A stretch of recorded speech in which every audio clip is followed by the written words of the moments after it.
เจ้าสบายดีทางสังคมสุนดาราประธานคณะกรรมการปกครองเมืองล่องแจ้งจะให้ท่านรายงานให้ฟังนิดนึงสำหรับความคืบหน้าของภารกิจ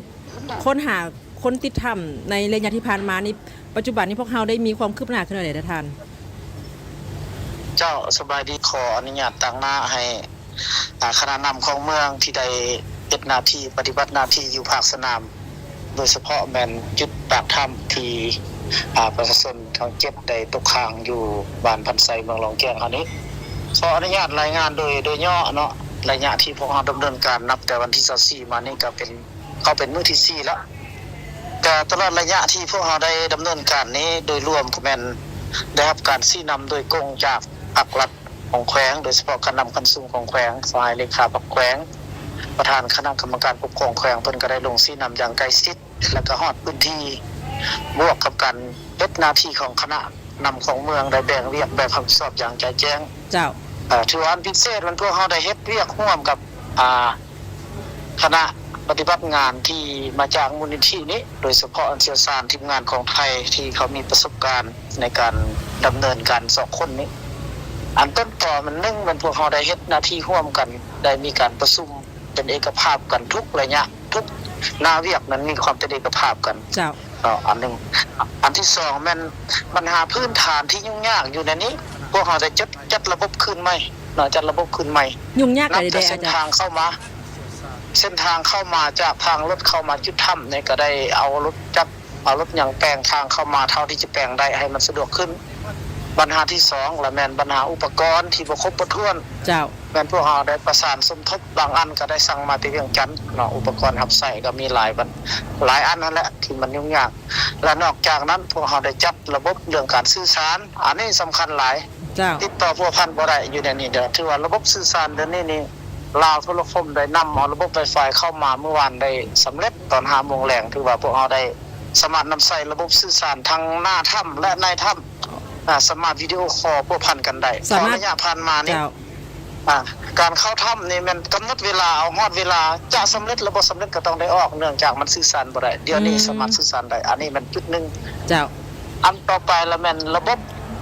ดันแห้งลมเพื่อช่วยให้ทางไม่มีอากาศอันนี้ก็ได้จัดขึ้นใหม่หมดอันสำคัญกว่าหมู่ที่ยุ่งยากที่สุดเป็นการดูดน้ำออกจากถ้ำอันนี้มันยังยากเนื่องจากจุดนี้เป็นจุดที่ต่ำแหล่งน้ำเดบูมบ่ฮู้แหล่งของมันซึมจากหอมผู้หอมผ่ามาบ่สามารถสกัดกันนำเข้าแต่ว่าเฮาออกได้น้อยย้อนหยังตัดท่อที่เอาเข้ามันท่อน้อยเจ้าท่อใหญ่เอาเข้าบ่ได้เนื่องจากหูถ้ำมันแคบมันคับบ่สามารถคดเลี้ยวลากดึงเข้าไปได้ต้องเอาท่อน้อยอันนี้มันเป็นจุดที่ยุ่งยากที่สุดที่ให้พวกเราปฏิบัติงานบ่ได้เจ้าอันขออนุญาตถามนิดนึงว่าความคืบหน้าของการค้นหานะแม่นเฮามีความหวังบ่ว่าจะพบกับผู้ที่เข้าไปที่ในถ้ำนี่ยังมีชีวิตบ่หรือว่าจังได๋ท่านตามที่ได้ปรึกษาหารือกันกับทีมงานด้วยประสบการณ์ที่ว่าเขามีความหวังอันที่1มันน้ำมันก็แห้งลงระบบการกะเกียมพื้นฐานทั้งหมดพวกเราก็มีความพร้อมหลายขึ้นเทียบใส่ 2-3 มื้อหลังความหวังอันต้นต่อที่เป็นพื้นฐานถือว่าแหล่งน้ำในถ้ำยังมีกินเหยี่ยวกินอย่างถือว่าคนยังมีชีวิตยังเบายังเหยี่ยวว่าซั่นซะมันบ่กินข้าวนะอื่นว่าซั่นอันนี้ก็ความหวังถือว่ายังมีสัญชาตญาณว่าเขามีความยังมีชีวิตอยู่เนาะแม่นสัญชาตญาณว่าพวกเขายังมีชีวิตยังเหยี่ยวยังปัจจุบันนี้อำนาจการปกครองโดยเฉพาะมันขั้นแขวงให้ความสำคัญแนวใดในการลงปฏิบัติหน้าที่ครั้งนี้อาคารอำนาจการปกครองแขวงนี้ให้ความสำคัญหลายโดยแต่งคณะกรรมการปกครองแขวงลงประจำอยู่พื้นที่ซี่นำร่วมกับคณะนำเมืองนี้เนาะนอกจากนั้นเพิ่นก็เป็นผู้ประสานสมทบโดยกงหาศูนย์กลางอำนวยความสะดวกโดยการขนส่งอุปกรณ์ทางจุค้นหาต่างๆเพิ่นก็อำนวยเอาเครื่องบินเพิ่นมาส่งนะยนต์ของกองทัพมาส่งอันนี้เป็นเพิ่นให้ความสำคัญหลายและนอกจากนั้นทรายเลขาพักแขวงก็ลงหาพื้นที่ประธานคณะกรรมการปกครองก็ลงฮอดพื้นที่ก็ชี้นำโดยกงเด็ดขาดนั่นแหละทุกอย่างที่ว่ามีปัญหาก็ให้ขอความเห็นเพิ่นจะสามารถชี้ขาดได้เนาะอันนี้เพิ่นให้ความสำคัญหลายเจ้าขออนุญาตถามทานอีกคำถามนึงก็คือการไปปฏิบัติหน้าที่โดยเฉพาะมันประชาชนที่ลงไปในถ้ำนี่นะแม่นก็เจ้าไปเพื่ออีหยังแท้ท่านคือดังที่พวกเราฮู้เนาะจุดพิเศษคนลาวอยู่ชนบทส่วนหลายเขาไปซอกอยู่หากินตามธรรมชาติเนาะ ภายหลังที่เห็นหูเห็นทำก็เป็นลักษณะไปซอกไปใส่หมองเกียร์ใส่กับหนูอยู่ในเข้าไปเลือกเข้าแล้วมันเห็นแห่ซ้ายที่มีลักษณะเขาก็ลองกอบลองฮอนเบิ่งก็มีปรากฏเป็นเศรษฐกิจว่าซั่นซะ เจ้า ก็ส่วนภายหลังเห็นปัญหานั้นก็ส่วนเสื้อกันไป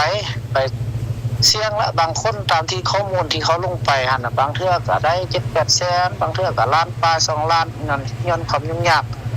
ทางเศรษฐกิจแต่มันบ่แม่นลักษณะพุทธภูเจาะภูอันนี้เป็นถ้ำภูธรรมชาติที่เขาเจ้าเห็นว่ามันสอบดูหากินเนี่ยมันเป็นถ้ำเจียถ้ำหยังเข้าไปหั่นย้ำขึ้นอีกบาทนึงว่าการไปหากินของกระเจ้านี่บ่แม่นผิดกฎหมายบ่ทานหรือจังได๋คันว่าผิดกฎหมายมันก็บ่ยังยืนได้เพราะว่าเขาเจ้าก็หากินธรรมชาติและรูปแบบที่เขาเฮ็ดนั่นก็เป็นหัตถกรรมแบบดั้งเดิมมันก็บ่แม่นได้เอากฎจักรขนาดใหญ่เข้าไปรุกบ่อที่เฮา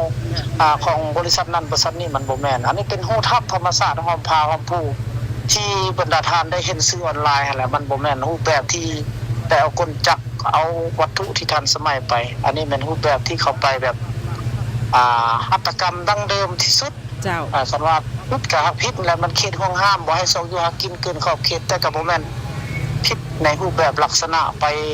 บุกเบิกทรัพยากรของชาติมันบ่แม่นรูปแบบนั้นเนาะและอีกสำคัญหลายชื่อที่ได้ออกชื่อว่าเป็นเมืองแห่เมืองหยังมันบ่แม่นนั้นเนาะเป็นหมายว่าใต้ถ้ำใต้ผาหินอยู่กองผาหินมันมีแหล่งน้ำน้อยๆซื่อๆนี่นะมันบ่แม่นนั่นล่ะเป็นโคงเป็นบ่อใหญ่ๆคือกับชื่อหลายชื่อได้ออกข่าวหั่นเจ้าขอเฮียนถามท่านอีกครั้งนึงว่าภารกิจพวกเฮานี่จะสืบต่อไปอีกโดนปานใดตามการเอกภาพกับคณะกู้ภัยในแม่นพวกเฮาจะสืบต่อจนมีผลสำเร็จเนาะจนซอกหาแต่ผลสำเร็จเหล่านี้แม่นแหละเจ้าผลสำเร็จเหล่านี้ก็บ่หมายความว่าจะต้องได้สำเร็จด้วยการออกมาด้วยความปลอดภัยหมดทุกคนก็ต้องได้รู้สาเหตุของมันรู้จุดหมายของมันเนาะเป้าหมายแต่ว่ามันก็มีอุปสรรคทุกวันอุปสรรคทางหน้านี่มันเกิดขึ้นใหม่ตลอดพวกเราก็แก้ไปตามสถานการณ์เนาะเจ้าต้องขอเข้าใจทางสังคมหลายคาดว่ามีความคืบหน้าขึ้นหน่อยตึมอีกทางโทรภาพแห่งชาติพวกเขาจะติดต่อหาทานอีกบัดนึงแล้วพวกเขากับสนทนาการทางโทรศัพท์มาทานเนาะได้